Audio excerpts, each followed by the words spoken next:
Mr. Vice Chairman, everyone's admitted that's in the meeting, and recording has started. So the meeting is yours. Great, thank you, Mike. Now call to order meeting of the Regional Governing Board for the Southwest Vermont Regional Technical School District. It's Monday, September 14th, 2020 at 10 a.m. Welcome all. Thanks for being with us here this morning. I now call this meeting to order and open up the floor to any public comment.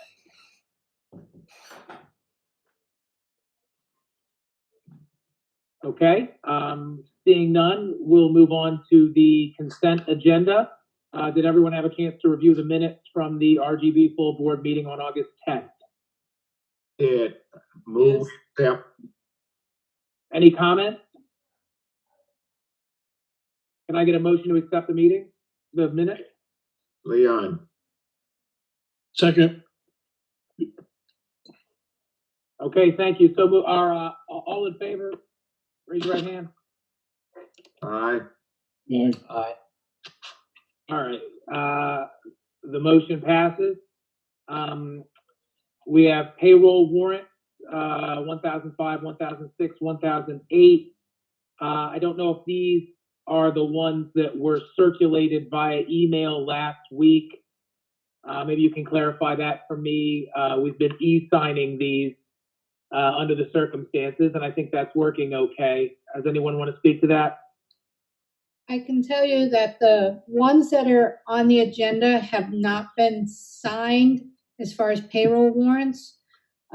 These are the new ones. What about the vendor warrant? And the vendor warrants, only vendor warrant 1007 was only signed by the 3 individuals who are on the list to sign when it's an off warrant. But all the other members have to sign it. So anything on this agenda has to be approved, and then they will all be sent for signatures. So the ones last week were from the last board meeting that were approved, and it just took a while to get through to everybody. I see. Okay, so will you be circulating these by email today or this week for signatures? They will be sent as soon as this meeting is done for DocuSign signatures. What happens though is if someone doesn't sign it right away, it kind of sits in their email, and until they move it forward, that's why some of you might not have seen that group until last week, where others received it maybe the day after the meeting last month. Okay. Do we need a vote on this or a motion or? Yes. I think Leon already moved it, I did. I moved All right. the consent agenda. and I second. Thank you. All in favor? Two. Okay, the motion passes. Let's move on to cash flow. Rebecca, do you want to speak to that? Again, with the cash flow, that's submitted by our treasurer. Ellen submits that. If there are any questions, I can certainly try to address them, but that's prepared by our treasurer.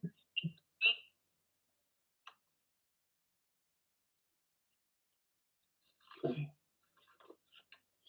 Now, is there a monthly cash flow that's been circulated for the members of the board to review? Yeah, in your Dropbox. Yes, this is always uploaded in the business docs folder within the Dropbox. Same thing with all the warrants. They're always placed there prior to the meeting. So they were in the Dropbox under the business office docs for the members to review. Does anyone have a question about those? Hmm? Any discussion?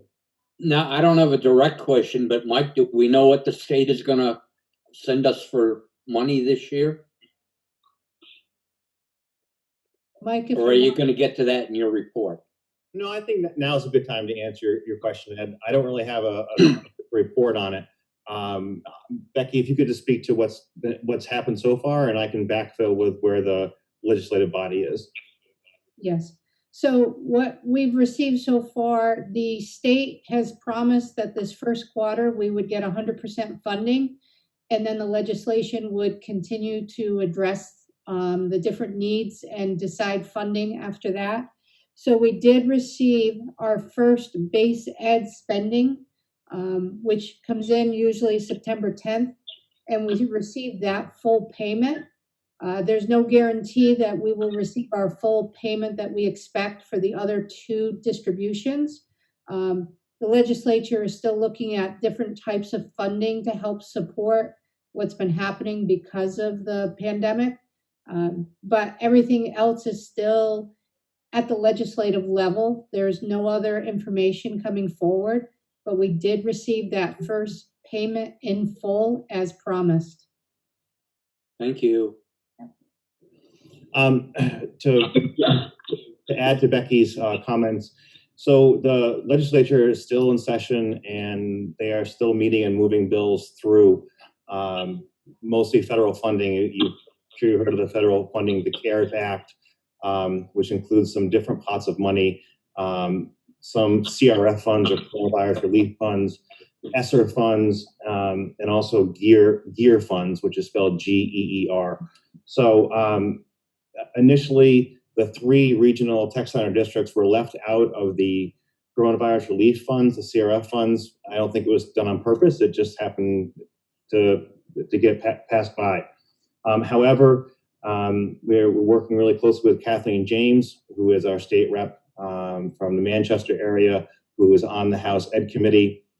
She had reached out to me and a couple of my other colleagues at other tech centers to help get this language fixed in the bills, so that the 3 regional tech center districts, which are of course Springfield and Middlebury, to be eligible for the coronavirus relief funds, the CRF funds. That the last time I checked, that had made it through the House, the Senate, and it's now into appropriations. That does not represent that's a very large pot of money statewide. Please don't quote me on it. I believe it's $360 million or so. The three regional tech centers, we're looking at about a $200,000 to $250,000 in reimbursements for funds through that. I don't have a timeline of when those funds are going to be released or when the application period will be reopened for the 3 regional tech centers. The application period had already closed by the time that the state had, or the House Ed had passed the bill. So it's my understanding that's just an administrative rule change that can happen at the AOE level to allow us to apply for those funds. Other funding that sounds like it's in the pipeline is this called GEER funding. The acronym escapes me at the moment, but it has something to do with Governor's Emergency Education Relief Funds, I believe is what it stands for. It's our understanding that the governor, there's about $4 million in GEER funding, and that is going to be distributed to the 16 tech centers in the state. We have not seen that yet, but that's what we're being told, and that's what he has pledged to the legislative body. That money will go to the all in the state. So it does look like we'll be getting some funding, Ed. Those are funding streams on top of what our regular budget would be. So, stay tuned to see. And those are going to be for reimbursable expenses for the most part that we've had to expend to open the building and bring students back here and bring kids back here, and the changes we have to make and the things we had to buy. So the GEER funding, what I'm told is that is going to be primarily geared towards, no pun intended, larger equipment purchases and upgrades in technology, simulator labs, things like that, and not just routine supplies. But we don't have the application for that either yet. My understanding is those funds need to be expended by October 31st from the state level. So I'm assuming that we should see an application very soon in order to turn that around in time to get the funds and then spend them. So we're being told, keep a close eye on your email for deadlines that are coming up for funding. Okay, thank you. Could I Are add we something? basically ahead or behind where we ordinarily would be with funding? Becky? I guess I'm not sure what you're asking, Ed. with that. I'm asking if our expenses are higher than we would have anticipated because of the way we're operating with the pandemic. So to answer it fairly, our expenses on safety is higher than we normally would be spending because of the needs that we have to have and bring into the building, and to get ready to bring students into the building. Some of our other spending is less at this point because we are currently doing remote learning. So some of the, for example, busing and transportation, we're not spending right now where we typically would be. So if I were to do a snapshot right now, we're probably at the same point we would be last year at this time, only the spending is in different places. Okay, thank you. That's about what I expected. Could I add something to that really quickly? This is nothing official really, but just gleaning from what I've seen in recent news. On Thursday, the House did pass the budget bill, and just looking through that and gleaning through it, the line item for technical education was 14.8 million. And looking at the governor's budget, or governor's recommendation, that's in line with his recommendation. So that's going to the Senate. And that's a little bit under 5% up from last year. And thank you. After I said 4 million, I meant to say 14 million in the gear money. So thank you for correcting that.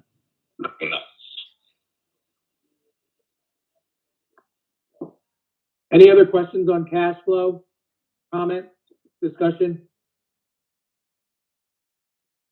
All right, let's move forward to revenue and expenses. Does anyone want to give a brief report on that? So again, in the Dropbox, the reports that are prepared for every month, you will see July's and August revenue and expenses for both our local budget and revenue and expenses for adult ed. Those are always, again, in the Dropbox, prepared for you to view prior to the meeting. So if there are any questions, they reflect FY21. So July 1 is the start of our new fiscal year. So that's why you're also going to see not much within these reports, because it's the very beginning of school. But if there are any questions. Do we have any adult ed programs running right now? Yes, we do. I think And Rob Bonnie's on this call. right, and I You see want to Rob answer? on, so Rob could address that. You're Yeah, muted, Rob, please. can you hear me now? Yep. Yeah, okay. Yes, we have adult education programs running. Our commercial driver's license class started on August 24th with 4 students, and our licensed nursing assistant class started September 8th, and that has 7 students in it, which is a little bit lower, but due to the classroom, we could only fit that many students in there with social distancing. So, but that is running, so that's good news. We have planned to run a introduction to CNC machining class at the end of October, which again will have to be a little bit smaller, but we're still planning to run that. We believe there is demand for that. And we're looking at running some adult culinary courses around the holidays, thinking people might have some interest in learning how to cook a turkey or make an Italian Christmas dinner or something like that. We do have some fun things coming up too. Again, they'll have to be smaller, just due to classroom size and the size of the kitchen and how many students we can have around a machine and those types of things. But definitely planning to run those. Thank you. Yep, and we do have our online options too.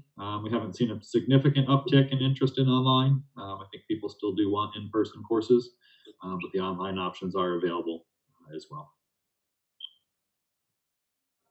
Thank you, Rob. Okay.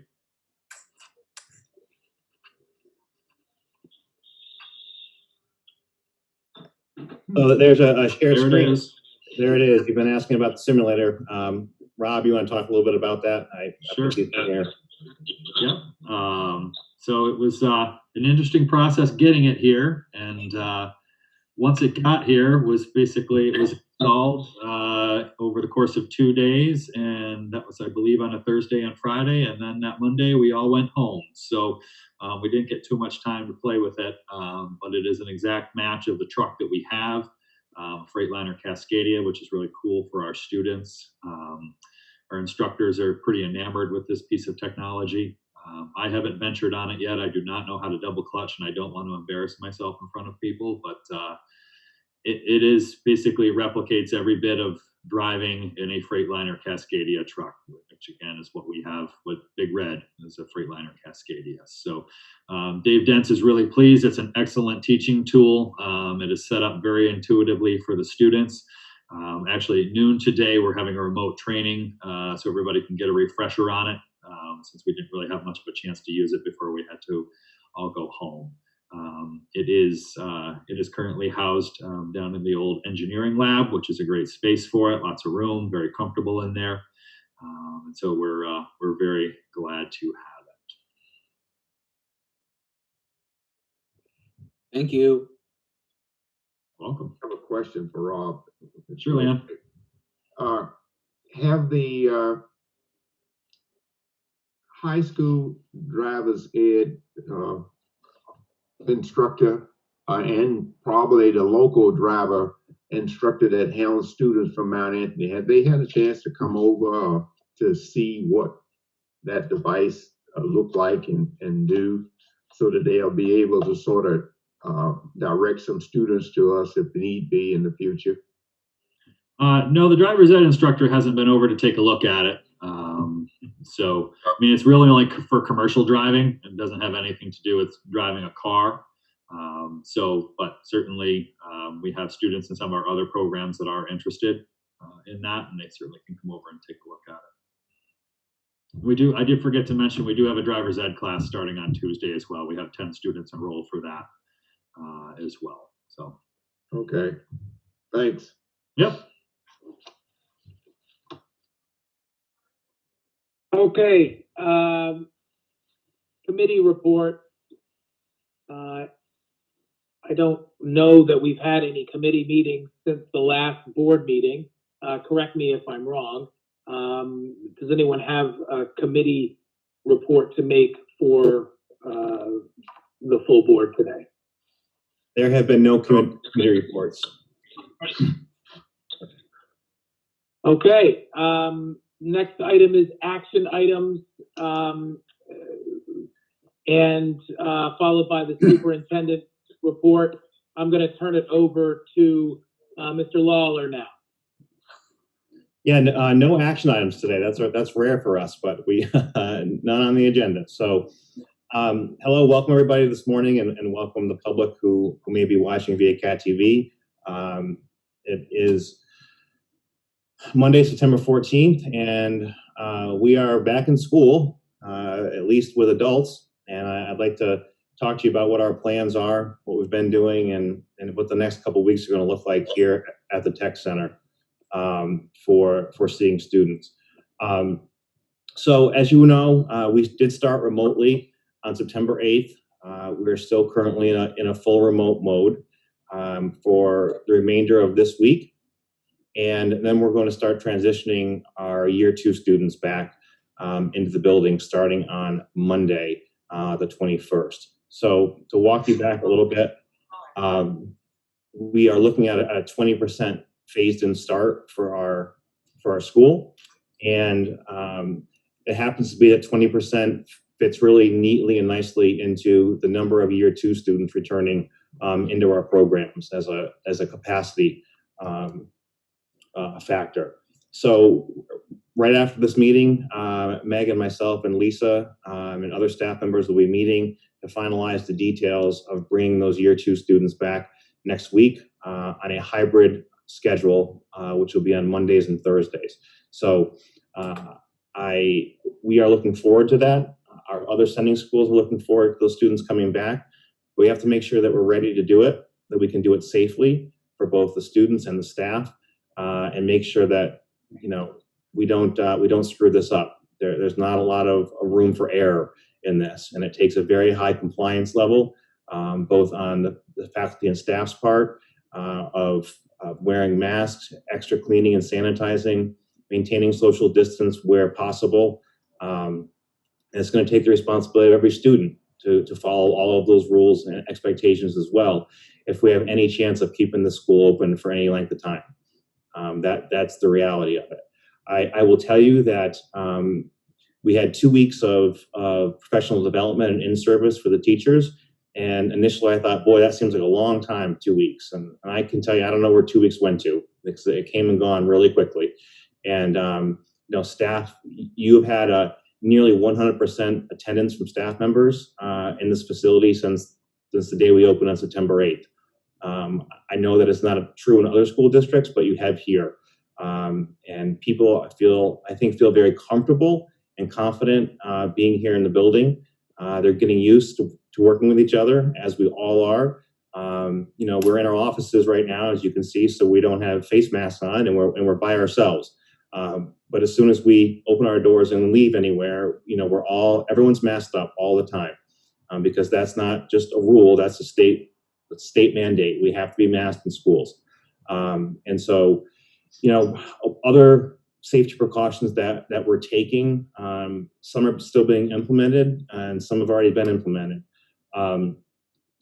So things will look different when students come back into the building. There are one-way hallways. There'll be one-way hallways, social distancing markers on the floors to maintain 6 feet, classrooms will all be posted with a maximum classroom size. And that is approximately at 50% of the capacity in the classroom. Every classroom looks a little bit different, but all the desks are facing the same way. All chairs are 6 feet apart. All students face the front of the room. Kind of the old school model of teaching. Certainly not what we know is best practice, by putting students perhaps in a horseshoe or in some other type of fashion for collaboration. But based on all the guidance, this is what we're being told. So all students, when they return to the building, no matter what school they're from, they will have to check in through the front door only, which is our front entrance.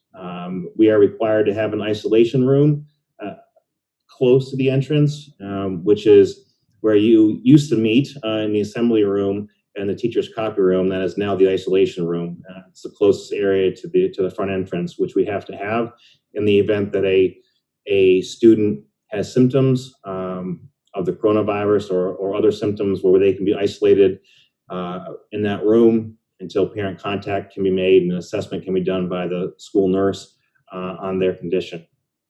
Once students return or come into the building, they will go directly to their program classroom, and that's where they will stay for the duration of their program. So for example, next Monday and Thursdays, when our year 2 students return, class will start at approximately 8 o'clock, and it'll go until approximately 10:15 to 10:20. Those students will stay in that classroom and in that lab the entire time they're here. The campus store is not open. There's no passing times right now at all. So everyone will be self-contained. And we are very fortunate that we can do that in 90% of our classrooms, because they all have bathrooms of their own. They have an attached shop, and those who are on the ground floor have an additional exit outside. So the whole goal is to minimize movement in the building at all times, which is very different for us. This is a whole new way to operate, both for the adults and for the students. And I have every confidence that they can do it and we can do it. It just takes each one of us to take a second and think about what we're doing and our movement in the building. So the last 3 weeks, we have been doing health checks and temperature checks at the front door for faculty and staff. We actually are fortunate enough to have 2 areas we can do that that are staffed, so everyone has their temperature taken when they come in the building, answer screening questions, and move about their day. It's definitely a little bit weird. I will tell you that. But what is very different from March, when we closed the doors and didn't come back, to September, is that we all are here in the building, although being socially distant and practicing all the things that we have to practice.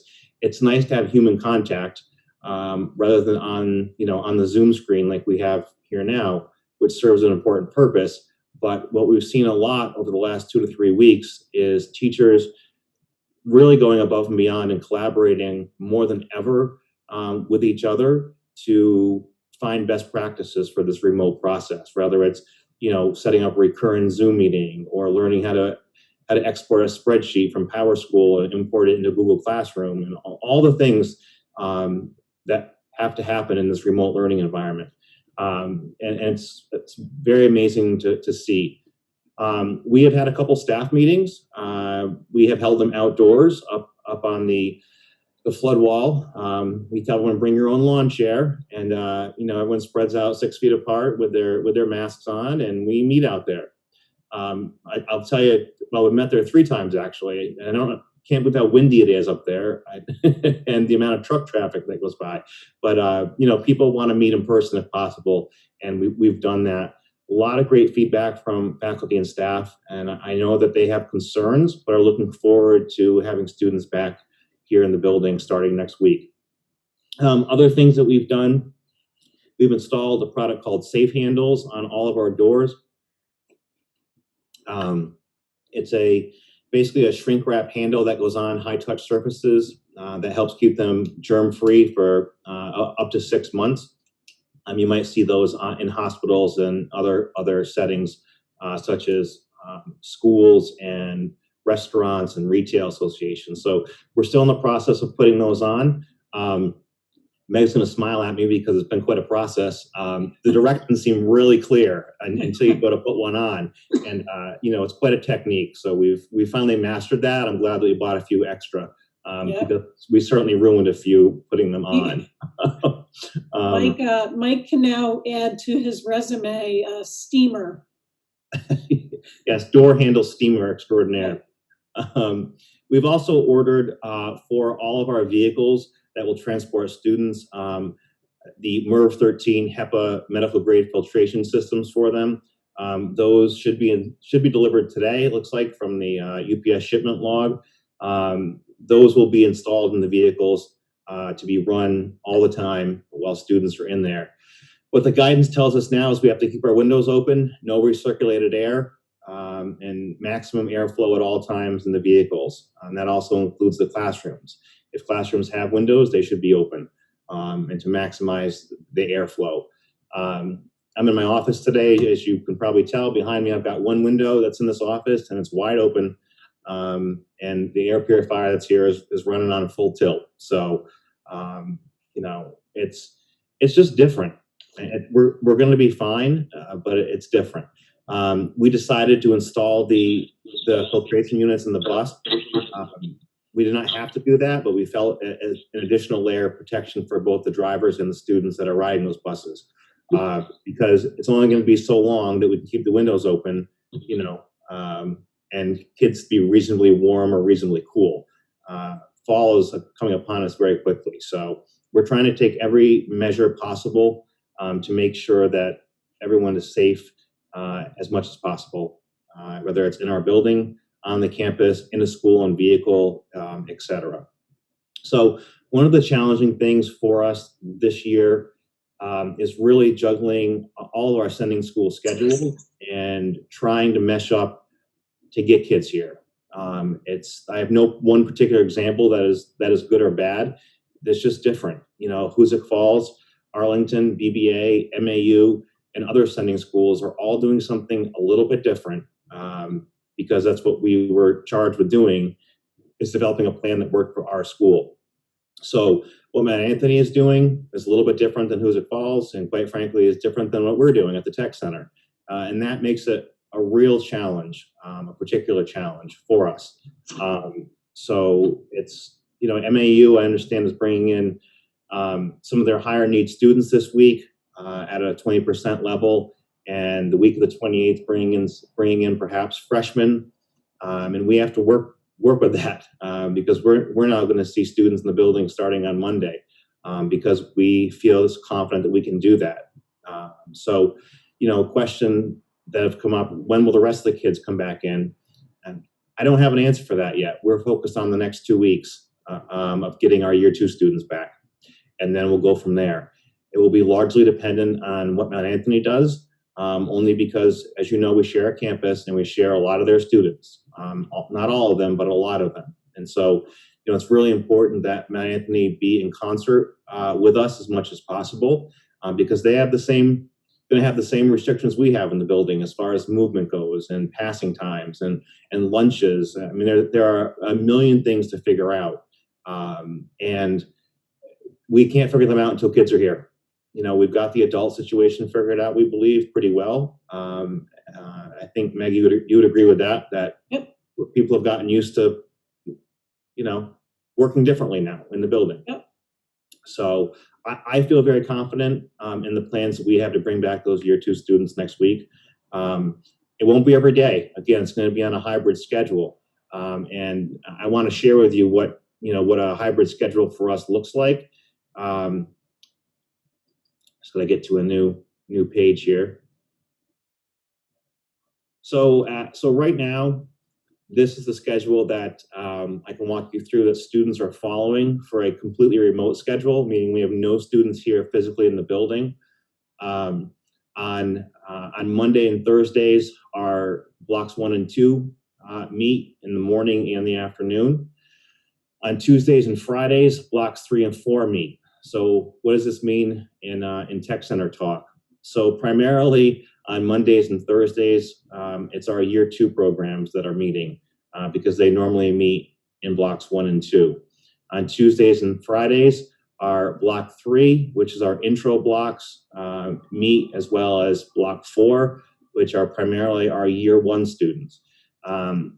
Not every single program conforms to that schedule, but 90% of them do. So we have to meet approximately 10 hours a week in order to meet state guidelines for a technical program, and about 4.5 hours a week of meeting time for an intro program. And those are set by state. Those aren't set by me or by the board. Those are set by state board rule. So we have, as an example, there on Mondays and Thursdays, Auto Tech 2 meets from 8 to 9 live. 9 to 10, they have independent work. They return at 12 to 1 for a live regroup, and independent work from 1 to 2. On Tuesdays and Fridays, our intro classes meet live from 8 to 9, and independent work from 9 to 10. Auto Tech 1 meets 12 to 1 live and 1 to 2 independent. So as you can see, it's a mix of live and self-directed work, both synchronous and asynchronous work for students. When we do return to a fully in-person schedule, this following one will apply a little closer. Well, there'll be approximately 50% of all students on campus at one time. There is physically no way to bring 1,000 students or more on this campus and keep them socially distant. It's just not possible. Half the population will be a struggle as it is. So what this looks like is 50% of the students on A days and B days, essentially. You'll notice it looks pretty similar, to the remote learning schedule, just not exactly.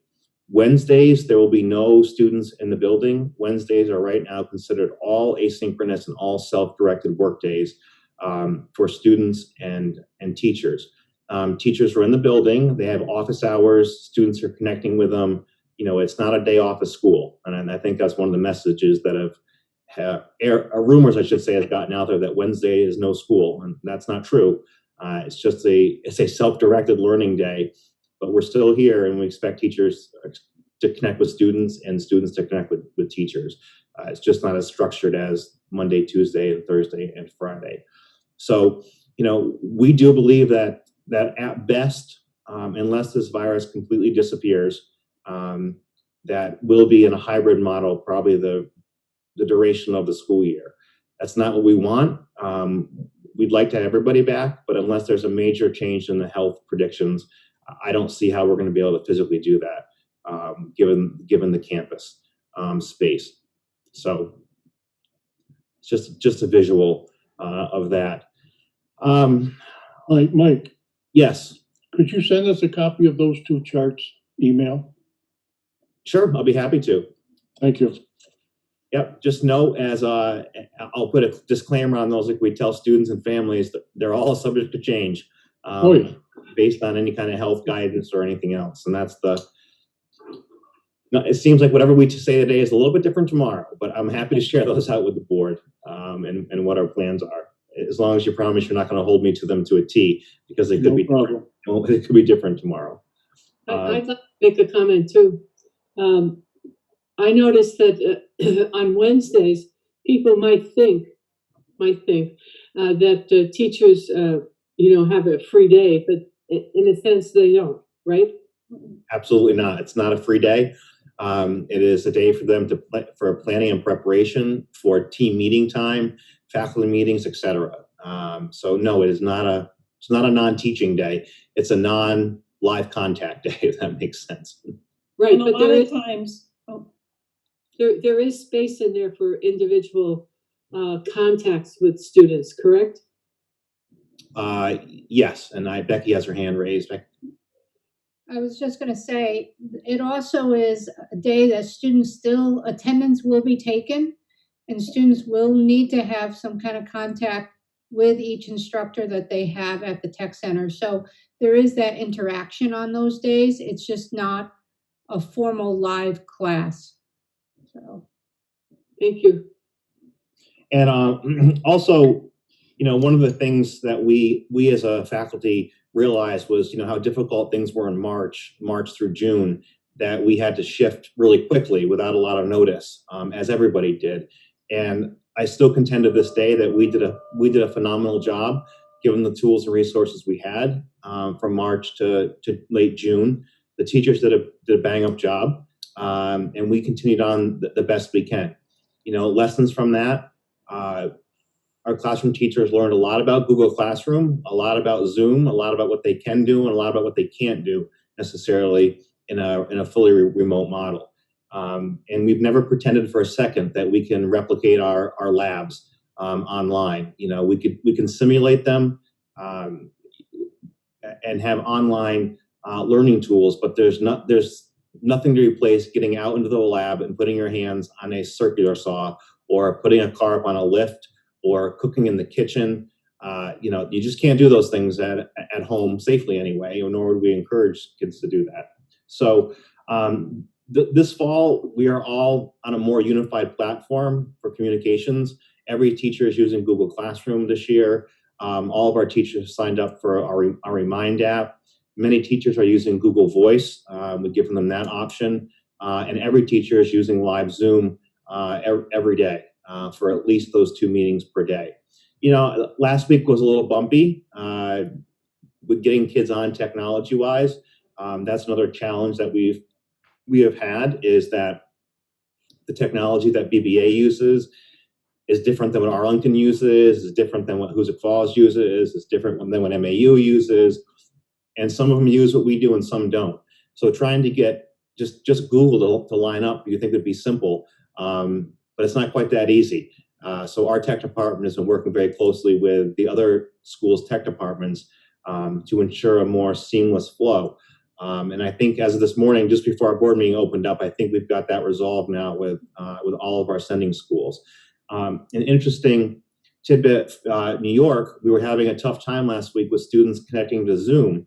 And in speaking with the Hoosick Falls superintendent, in New York, it's much more heavily regulated about which programs and software they allow on their network. So we even had to work around that so that those students can access our technology platform and still abide by New York state law and what their requirements are. So it's something new every day.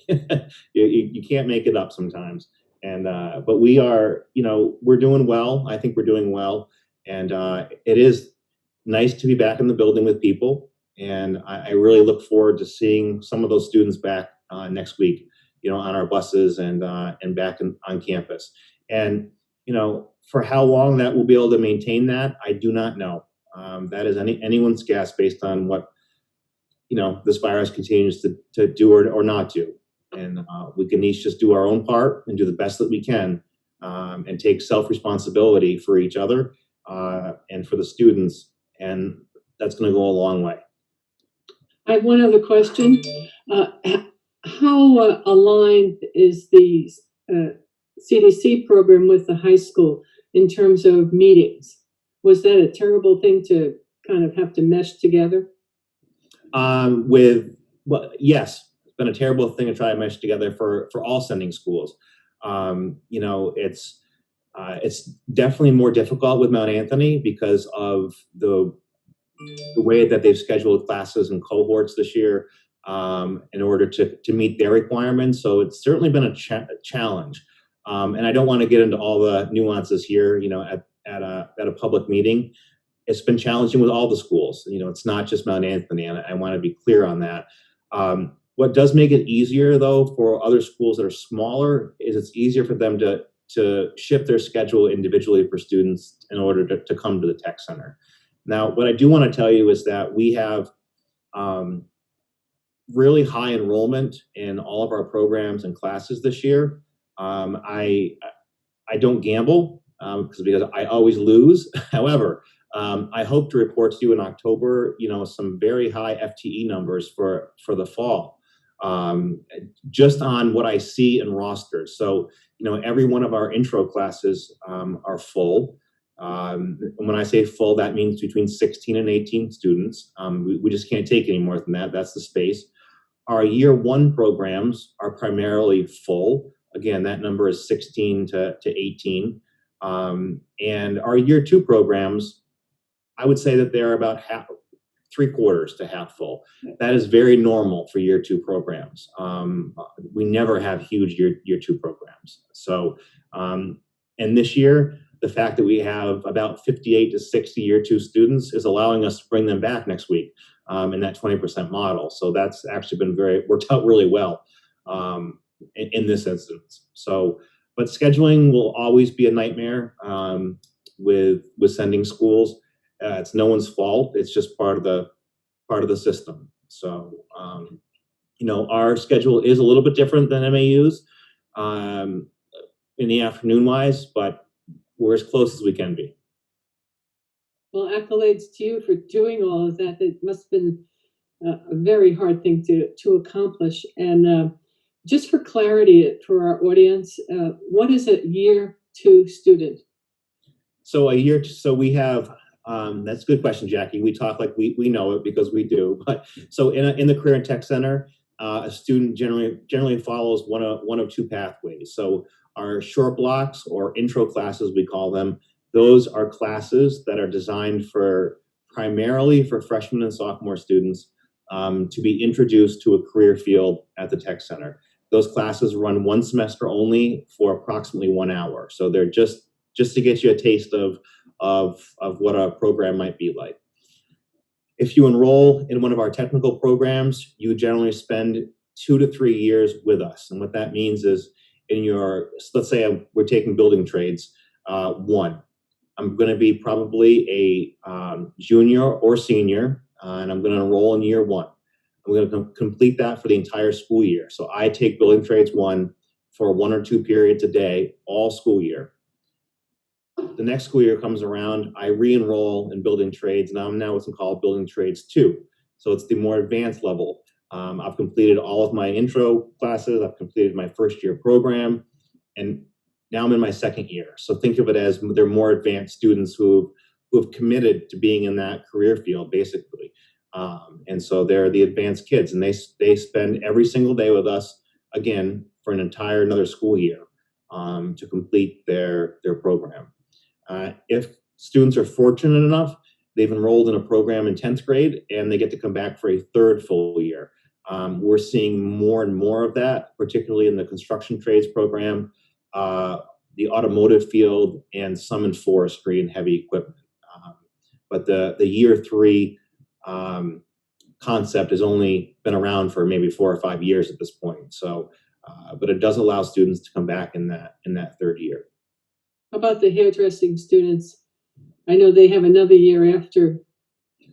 Yep. So for the cosmetology students, they follow a similar pattern to everyone else, but because of the number of hours they need to require licensure, it does often require them to come back for a third year for at least the first semester to finish their hours, or as an adult student with a diploma to finish those hours. So that's the only program that is really tied to this 1,200 hours of instruction time in order to sit for the licensing exam.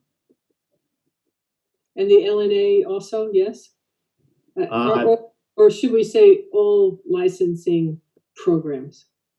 Every program has its own set of hours, so it is difficult. I just can't paint one brush across everything. And unfortunately, Rob stepped out of the meeting, but he's the go-to person for LNA. If I answered anything about it, I would just be making it up to you. So I don't want to do that. So Meg said, go ahead. Yeah, so for LNA, they have to complete 100 hours. It's 40, I believe it's 40 in the classroom, 60 in the lab. But that is regulated by the state as far as the number of hours. Thank you. And I wish Fran was here with us today because he would appreciate this, and you all will. But I want to show you do another screen share here. Get this up here. Come on, buddy. Saw the simulator. There's that bus we've been talking about since last fall, that we ordered last fall. As you can tell, it's nice and shiny new. It doesn't have very many miles on it, but hopefully it will soon. So it's all lettered up. Got our new name and logos on it, as all of our vehicles do, and it's ready to rock and roll. So I just wanted to show that to you. And then down here on all of our vehicles, the new logos have been done on our new name, Southwest Tech. A big shout out to Nicole Sauer, our outreach person, for coordinating all that. It's been quite an endeavor to get them. And so if you look here on the left part of your screen, the alien invasion is what I call this. So one of the requests that our instructors had this year that was a challenge for them last year is they said, Mike, if we're in remote learning for very long, how am I supposed to teach from my lab? How can I bring my laptop or my camera out to my shop and teach a lesson or bring it to the kitchen? And so the resounding, theme from folks, they wanted portability rather than sitting behind their desktop trying to teach. So we got everyone a camera set up. Ryan Scott from our video productions program put together a recommendation for a tripod and a high def camera and laptop cards and everything else. And so these have been deployed to all classrooms, and they are being used all over the place already. I saw a cooking demonstration last week. I know that Dave Dents, he's teaching from his shop near the loader. It's very interesting to have them be more portable. Again, not that we can replicate everything in the shop, but to be able to take that laptop and camera and go point it, at a vehicle or at the stove and do some lessons has been really helpful. So, Mike, I just want to add that the 2 weeks that we had leading up to live instruction, part of that was to train our paraeducators on how to use the equipment so that they can assist our teachers in the lab.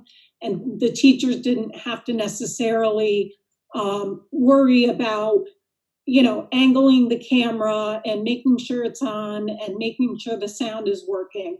So, we're utilizing our paraeducators that way. And it's a lot of new technology for everyone. Yes, it is. Some old tech we're used to, but some new tech as well. And I'll be curious to talk to the teachers this morning after our board meeting and find out how the attendance rate was today. And connectivity issues hopefully are less and less. And hopefully the connectivity issue goes away next week when we bring those two kids back. So, still lots of planning to go forward. The last thing that I have to be cognizant of everyone's time, there was a question early on in the meeting about have we filled the manufacturing teaching position yet, which was vacated by Adam Canastrasi. The answer is no. We have advertised. We have not had a good response rate at all for applicants.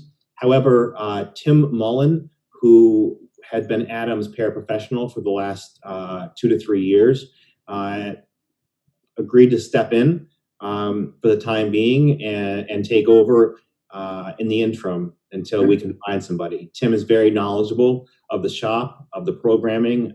He's been in there for 2 to 3 years with Adam, and so he thankfully and graciously agreed to step in and start class for manufacturing, which has some good numbers in it this year again. So, thank you to Tim. I know he's not watching right now because he's teaching, but it's examples like that of people willing to chip in that help keep our center flowing. And, again, there's been some questions about staff morale and how are things going with folks. And I have to tell you that generally speaking, people are excited to be here.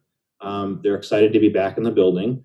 I'd be lying to you and the public to say that we didn't have any apprehension or any worry. I think that's in the back of everyone's mind. We want to keep everyone safe and healthy. And so, a lot of things that we are implementing, we're probably going to keep going forward, for just good practice. We have extra hand sanitizing stations out all around, the air cleaners on the buses, the safe door handles. Those are things, maybe we'll keep doing those. And we should have thought of them before, quite frankly. So maybe we'll have a healthier building to begin with. So that's what I have. I'm happy to answer any other questions for any of the board members, or I don't see anyone from the public left, but anything else I can answer for the group. Well, thank you. You did a I'd be great job. willing to observe some of these classes if the instructor didn't object to it, just out of my own curiosity. Yeah, we'll see as things go forward. Hopefully we're not remote for too long, but it's, I do pop into classes virtually, and I know that sometimes startles the instructor. I announce myself right away that I'm not just sneaking in, but maybe it's a possibility, Ed. I'm not sure. Yeah. Well, some of us have been in the classroom and we're Right. curious. Sure. Or perhaps when you pop in, you could record some, depending upon the permission of the teacher. Yeah, I could look into that. Recording creates a whole other layer of FERPA and educational rights with students and things like that. So it's Well, but maybe maybe for our next meeting, not to broadcast it, but for you to show it at the next meeting. I'll look into that. Yeah. Mhm. And for the John, a chair, vice chair on the committee, one last item that's not on the agenda is our next meeting date. The October 12th meeting date falls on Columbus Day, which is a holiday, and so we won't be here. The business office has asked it would be easier if it could be done on the 5th, so the week before rather than the week after. Like opposite, Oh, the the 19th, 15th, 19th, 19th. You want the 19th? the week after rather than the week before. In order to have the bank documents and everything, we won't have them in time to prepare the reports. Good thing you're keeping me on my toes, Becky. So the 19th. Sorry. Does the 19th work for Are folks folks? able to make it on the 19th? No problem. Same time in the morning. That we are planning, if that works for folks, same time in the morning around 10, same place, here right on here on Zoom. You're gonna continue to meet this way, Mike, even though you're bringing people back into the building now? Yeah, so at least for the October meeting, John, we'd like to keep the full board meetings virtual, not as long as possible, but until we have a better handle on the health situation in the buildings. As it is right now, nobody's allowed in the facility unless they're an employee or a student, with the exception of contractors to coming in and doing work.